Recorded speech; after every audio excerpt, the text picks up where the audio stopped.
আচ্ছা পোনপ্ৰথমে মই মিডিয়ামৰ বন্ধুসকলক মই ধন্যবাদ জ্ঞাপন কৰিব বিচাৰোঁ। তো ফরমারিনে ন লাগদান और जय धर्मे तो आज आमी ऑल पुरुष student union Kokrajhar district committee and मुद्दाबेला मैं सभापति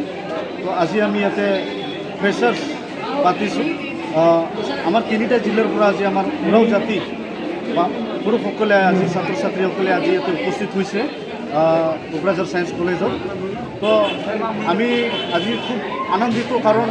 এই ফ্ৰেছাৰ্ছত এই অনুষ্ঠানত আজি প্ৰায় আমাৰ 400ৰ উপৰি আমাৰ ছাত্ৰ ছাত্ৰীসকলে আজি উপস্থিত হৈছে। তো এই ফ্ৰেছাৰ্ছত সকলো আমাৰ এনজয়মেণ্ট বা ইণ্টাৰমেণ্ট নহয়, আমি ফ্ৰেছাৰ্ছৰ জৰিয়তে আমি আমাৰ যিমান কলা কৃষ্টি আছে, আমাৰ সাজপাৰ আছে, আমাৰ ভাষা আছে, এইকেইটা আমি জীয়াই ৰাখিবৰ কাৰণে আমাৰ ছাত্ৰ ছাত্ৰীসকলক গাইডেন্স বা আমি শিক্ষা প্ৰদান কৰি আছোঁ। তো আমি আশা কৰোঁ যে এই মিডিয়াৰ জৰিয়তে মই ক'ব বিচাৰিছোঁ যে আমাৰ যিমান ছাত্ৰ ছাত্ৰীসকল আছে এই আমাৰ উৰাওসকলৰ পঢ়া শুনা বা উৰাও জাতি আমি ক'বলৈ গ'লে অতি পিছপৰা। তো আমি ষ্টুডেণ্ট ইউনিয়ন হৈ এই ছাত্ৰ ছাত্ৰীসকলক যিমান ড্ৰপ আউট হৈ হায়াৰ ছেকেণ্ডেৰী পঢ়ি কিছুমানে এৰি দিয়ে, কিছুমানৰ টকা পইচা অভাৱত বা ঘৰৰ আৰ্থিক বেয়া অৱস্থাত মানে সিহঁতে পঢ়া শুনা কৰিব সুবিধা নাপায়, এইসকল আমি ল'ৰা ছোৱালীক আজি গ্ৰুপ ষ্টুডেণ্ট ইউনিয়ন হৈ আমি সিহঁতক উৎসাহ আৰু সিহঁতক হেল্প কৰিবলৈ আমি আগবাঢ়ি আহিছোঁ। তো আজি আমি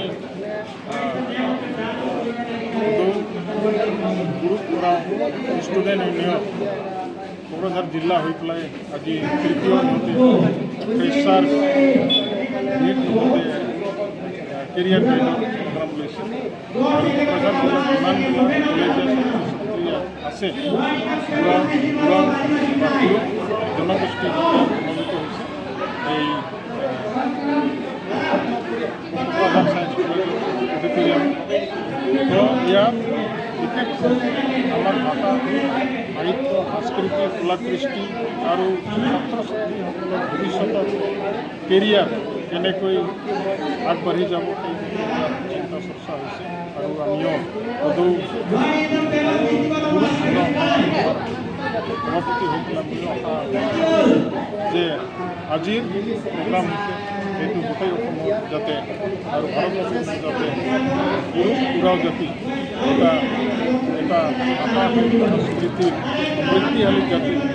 আৰু লাহে লাহে ভাষা সংস্কৃতিবিলাক বিলুপ্তৰ দিশত কৰি আছে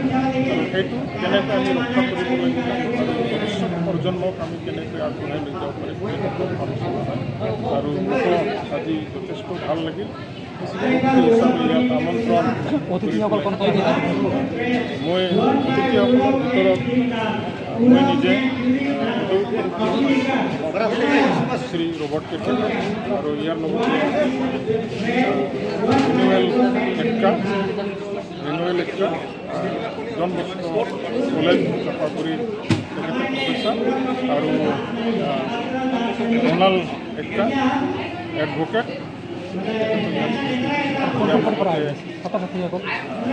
অংশগ্ৰহণ কৰাটো ইয়াত বিশেষ কক্ৰাঝাৰ জিলা কলেজত সকলে অংশগ্ৰহণ আৰু তাৰ লগতে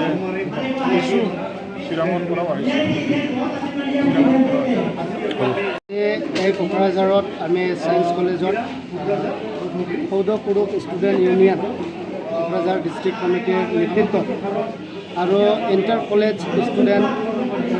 ইউনিয়নৰ নেতৃত্বত আজি ফ্ৰেছাৰ্ছ কাম কেৰিয়াৰ গাইডেন্স অনুষ্ঠিত কৰিছে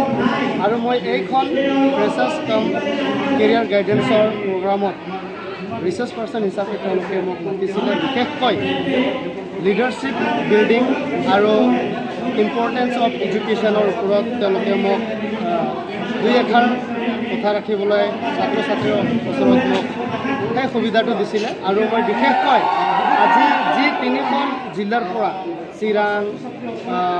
কোকৰাঝাৰ আৰু বঙাইগাঁও এই তিনিখন জিলাৰ পৰা কলেজত পঢ়া ছাত্ৰ ছাত্ৰীসকলে এইখন প্ৰগ্ৰামত অংশগ্ৰহণ কৰিলে আৰু এই প্ৰগ্ৰামত মোক নিজকে অংশগ্ৰহণ কৰি এটা এনাৰ্জেটিক ফিল মই জন্তু কৰিলোঁ যে আমাৰ সমাজত এটা এনেকুৱা সময় আছিলে যোন সময়ত আমাৰ এডুকেশ্যন লেভেলটো ৱেবটো অকণ তলত আহিছিলে কিন্তু আজিৰ তাৰিখত আমাৰ ল'ৰা ছোৱালী ভাল ভাল শিক্ষা অনুষ্ঠানত পঢ়া শুনা কৰি আছে বিভিন্ন ষ্ট্ৰীমত পঢ়া শুনা কৰি আছে আৰু ভাল ভাল ৰিজাল্ট তেওঁলোকে লৈ আহি আছে আৰু সেইকাৰণে মই অনুভৱ কৰোঁ যে আজিৰ কোনো সমাজটো অকণ হ'লেও শিক্ষাত আমি ইম্প্ৰুভ হ'ব পাৰিছোঁ আৰু এইখন ফ্ৰেচাৰ্ছ কাম কেৰিয়াৰ গাইডেন্সৰ পৰাই মই তেওঁলোকক এই বাৰ্তা দিওঁ যে সমাজত আমাক সকলোকে দায়িত্ব ল'ব লাগিব আৰু দায়িত্ব লৈ বা নিজৰ জীৱনৰ উদ্দেশ্য লক্ষ্য ৰাখি মা দেউতাকৰ সপোনৰ বা নিজৰ সপোনটো লক্ষ্য ৰাখি পঢ়া শুনাটো যাতে ভালকৈ কৰিব লাগে স্কুল যাতে কলেজ যাতে ড্ৰপ আউট হ'ব নালাগে সমাজত এই মেছেজটো যাতে তেওঁলোকে তেওঁলোকৰ ছাত্ৰ ছাত্ৰীসকলৰ মাজত এই মেছেজটো লৈ যায় আৰু সমাজত লৈ যায় আৰু অহা দিনত যে তেওঁলোকেও পঢ়া শুনা কৰি এই কম্পিটিশ্যন লেভেলত আহি তেওঁলোকৰ তেওঁলোকে যাতে এটা তেওঁলোকৰ ওচৰত যি কোৱালিটি আছে সেই কোৱালিটি লৈ যাতে তেওঁলোকৰ কেৰিয়াৰটো ছাকচেছ হয় বুলি মই তেওঁলোকক এই আশা দি মোৰ বক্তব্য I am General Secretary. My name is Graduate. So we have conducted this program not just for entertainment, but we have conducted this program for encouraging our youth so that those students of our community when they study due to the financial problem they are unable to complete their study. So through this platform, we just want to help them. We just want to encourage them in which field they have to go and how they have to study. So I don't have nothing more.